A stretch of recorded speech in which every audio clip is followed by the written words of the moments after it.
Hello everyone, আশা করি সকলে ভালো আছো। তোমাদের সকলকে স্বাগত জানাচ্ছি মাসিদুর স্টাডি সেন্টারে। তোমরা অন স্ক্রিনে দেখতে পাচ্ছ আজকের আমাদের আলোচনার বিষয় ইতিহাস ও পরিবেশ, নতুন পাঠ্যক্রম ক্লাস 10, ডক্টর মানস ভট্টাচার্য, বিকাশ চন্দ্র সাহা, বাণী সংসদ, পাবলিক সিং হাউস, প্রালি। মানে 2024 সালে এই বইটি যে নতুন সংস্কার হয়েছে, সেই বইটি থেকে আজকে আমরা ইতিহাসের প্রথম অধ্যায়, ইতিহাসের ধারণা, এই অধ্যায়টি আমরা আলোচনা করব।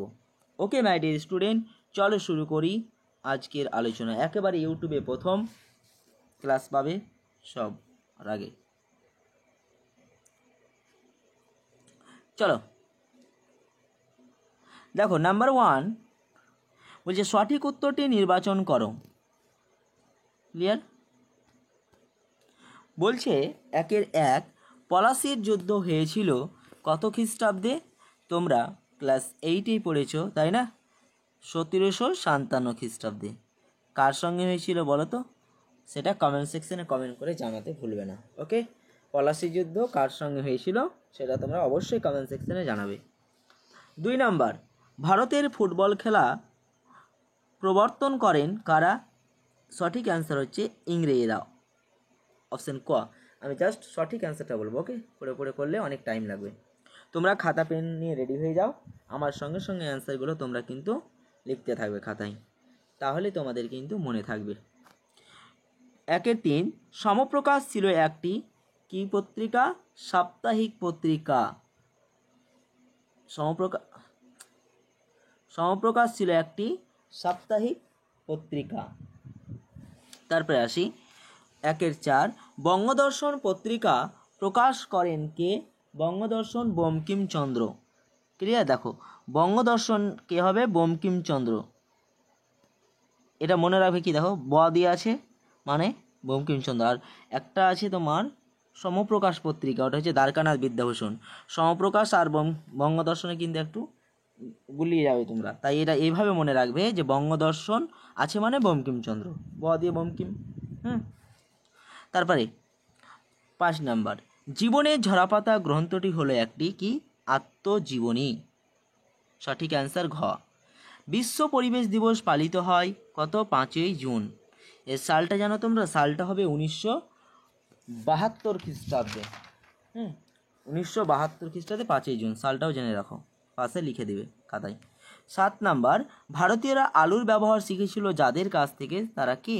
অপশন নাম্বার ক, পর্তুগিজরা, তাই না? পর্তুগিজদের কাছ থেকে।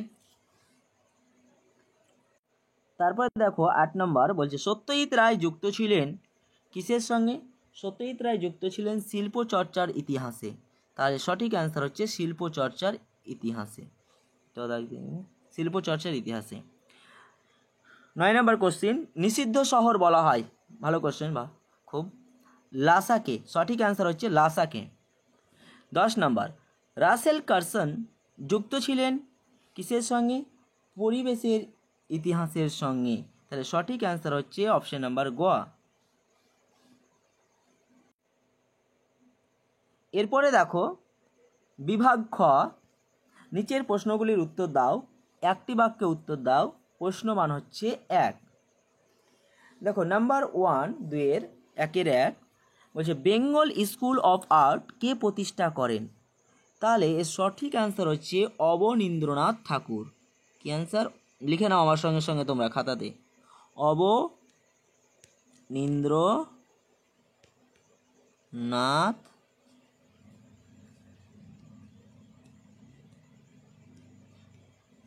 ঠাকুর। ক্লিয়ার? তারপরে দেখো 2-1 বলছে যামিনী রায় কিসের জন্য বিখ্যাত? এটা একটু মুখে বলছি, তোমরা লিখে নাও, একটু বড় হবে।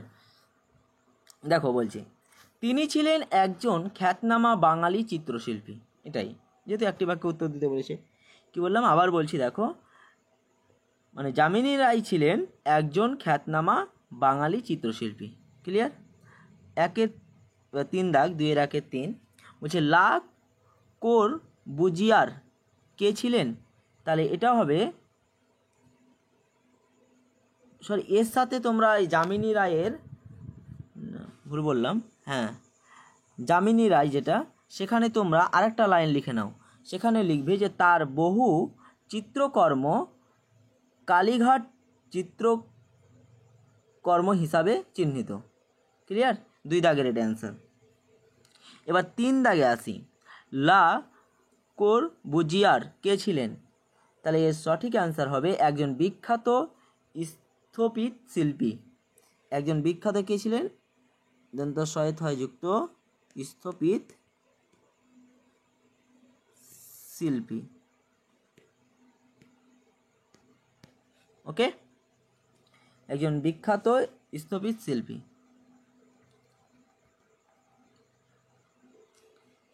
4 নাম্বার বলছে লরি বেকার কে ছিলেন? তাহলে লরি বেকার ছিলেন, এটা তোমরা নোট করো, আমি বলছি মুখে। লরি বেকার ছিলেন স্বাধীনোত্তর ভারতের, স্পেলিংটা এরকম, স্বাধীনোত্তর ভারতের অপর খ্যাতনামা স্থপতি।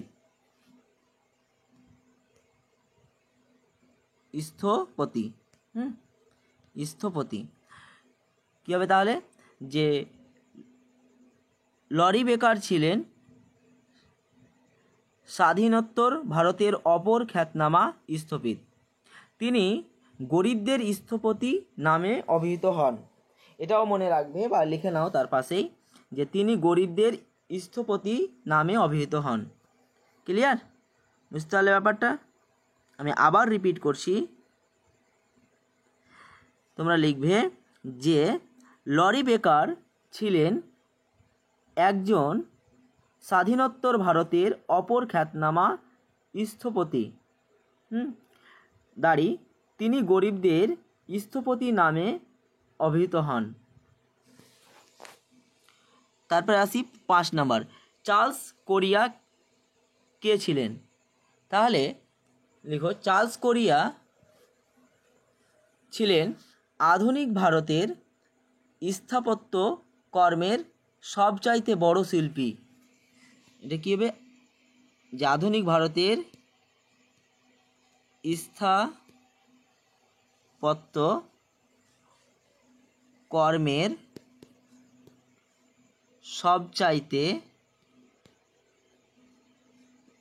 সবচাইতে বড় শিল্পী।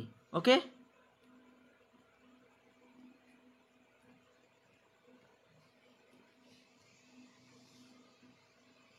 তারপরে 6 নম্বর দেখো, সরকারি নথিপত্র কোথায় সংরক্ষণ করা হয়? নথি বা নথিপত্র একই করা হয়। তাহলে সঠিক অ্যান্সার হচ্ছে মহাফেজখানায়। মহাফেজখানায়। ক্লিয়ার? মহাফেজখানায়। তারপরে 7 নাম্বার, ভারতে কোন বছর রেলপথ চালু হয়? 1853 খ্রিস্টাব্দে। ওকে। 8 নাম্বার, বিপিনচন্দ্র পালের আত্মজীবনী গ্রন্থটির নাম কি? সঠিক অ্যান্সার হচ্ছে 70 বৎসর।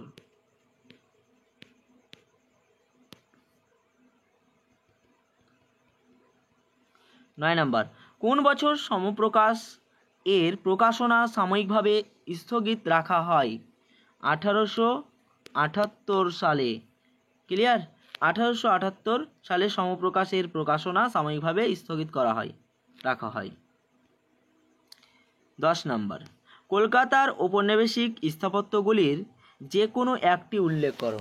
তাহলে এটা লিখে নাও তোমরা, 3টে মিনিমাম, যে কোনো একটা লিখবে পরীক্ষাতে। নাম্বার 1 এশিয়াটিক সোসাইটি, তারপর হচ্ছে ভিক্টোরিয়াল মেমোরিয়াল, তারপর হচ্ছে টাউন হল। ওকে, এই 3টে লিখে নাও, যে কোনো একটি মনে রাখবে। 3টে মনে রাখবে, পরীক্ষাতে একটা লিখবে। চলো তারপরে বলছে সত্য মিথ্যা নির্ণয় করো। নাম্বার 1 মধ্যবিত্ত শিক্ষিত বাঙালিকে নৃত্যের বিষয়ে আগ্রহী করে তুলেছিলেন উদয়শঙ্কর, তাহলে এটা হবে সত্য। 2 নম্বর, সমপ্রকাশ পত্রিকার সম্পাদক ছিলেন দ্বারকানাথ বিদ্যাভূষণ, সত্য। এর আগে আমি বলেছিলাম, কি বললাম, যে বঙ্গদর্শন বললে কী হবে, বঙ্কিমচন্দ্র, সেটা ব দিয়ে সম্পর্ক, আর সমপ্রকাশ হচ্ছে কি দ্বারকানাথ, আলাদা আছে এটা, তাহলে এটা তোমরা কিন্তু গুলিয়ে যাবে না। তারপরে দেখো 3 নম্বর বলছে 1911 খ্রিস্টাব্দে মোহনবাগান ক্লাব IFA শিল্ড জয় করেছিল, সত্য। 4 নম্বর, ভারতে কামান প্রথম ব্যবহৃত হয় পলাশির যুদ্ধে, মিথ্যা। কোন যুদ্ধে জানো? এটা হচ্ছে পানিপথের যুদ্ধে বাবর ইব্রাহিম লোদি, মানে বাবর কামানের ব্যবহার করেছিল পানিপথের যুদ্ধে, ওকে, তাহলে পলাশি যুদ্ধে হবে না, মিথ্যা। তারপরে 5 নম্বর বলছে নদিয়া কাহিনী গ্রন্থটি শহরের ইতিহাসের অন্তর্গত, এটা হবে মিথ্যা, তাহলে এটাও কিন্তু মিথ্যা, নদিয়া কাহিনী। তারপরে বলছে দেখো দক্ষিণ ভারতের বিখ্যাত নৃত্যশৈলীর নাম মোহিনীয়াট্টম, তাহলে এটা হচ্ছে কি সত্য, তাহলে মিথ্যা হলো কি 4 দাগ আর 5 দাগ। এবার আসি 2-3 অস্তম্ভের সঙ্গে আই স্তম্ভ মেলাও। দেখো নাম্বার 1 বলছে নবান্ন, তাহলে নবান্ন কি হবে, নবান্ন হয়ে যাবে বিজন ভট্টাচার্য, ওকে। তারপরে রক্তকর্বী হবে শম্ভু মিত্র। 3 নাম্বার বহুরূপী হবে রবীন্দ্রনাথ ঠাকুর।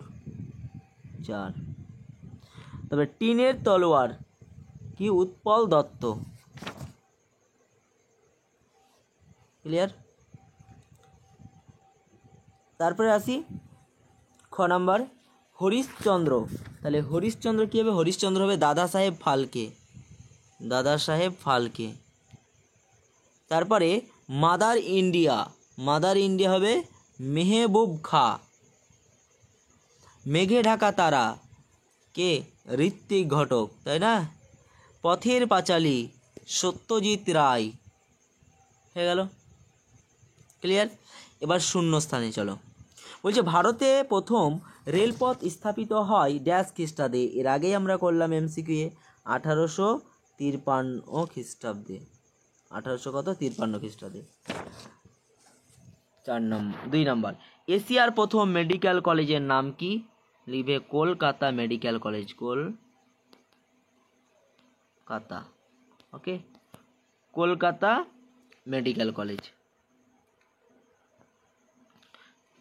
3 নম্বর ভারতে প্রথম টেলিগ্রাফ চালু হয়, তাহলে ভারতে প্রথম টেলিগ্রাফ চালু হয় কত, 1800, এটাও কিন্তু 53, মনে রাখবে, মানে কি বলে রে, রেলপথ চালু হয় 1853, আর ভারতে প্রথম টেলিগ্রাফ চালু হয় 1853-তে, আর বন্ধ হয় কত, বন্ধ হয় 2013 সালে, বন্ধ হয়ে যায় কত, 2013 সালে। তোমাদের আরেকটা কোশ্চেন দিলাম আমি, যে ভারতের প্রথম মেডিকেল কলেজের নাম তো হচ্ছে কলকাতা মেডিকেল কলেজ, তাহলে কলকাতা মেডিকেল কলেজ কত খ্রিস্টাব্দে স্থাপিত হয়, সেটা তোমরা কমেন্ট সেকশনে কমেন্ট করে জানাবে, ওকে, অবশ্যই জানাবে। এবার আসি 4 নম্বরে, বলছে ভারতে প্রথম মেট্রো রেল চালু হয় ড্যাশ, তাহলে সঠিক অ্যান্সার হচ্ছে 1984 খ্রিস্টাব্দে। তারপরে আসি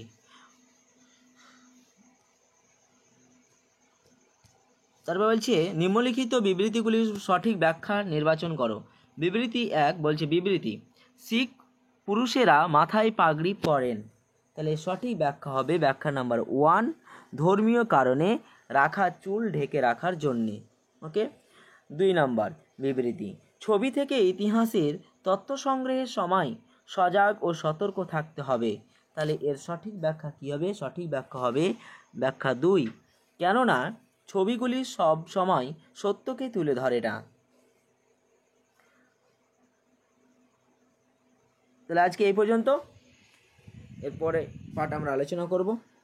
চ্যানেলে কেউ যদি নতুন হয়ে থাকো চ্যানেলটি অবশ্যই সাবস্ক্রাইব করবে এবং পাশে থাকা বেল আইকনটি বাজিয়ে দেবে, তাহলে তুমি সবার আগে নোটিফিকেশন পেয়ে যাবে। এই বইটি আমরা পুরোটাই একবার আলোচনা করব, ওকে মাই ডিয়ার স্টুডেন্ট। ক্লাসটি ভালো লেগে থাকলে অবশ্যই একটি লাইক এবং কমেন্ট করতে ভুলবে না, আর তোমার বন্ধুদের মধ্যে ক্লাসটি শেয়ার করে দেবে, okay. Thank you, all the best, ভালো থাকবে।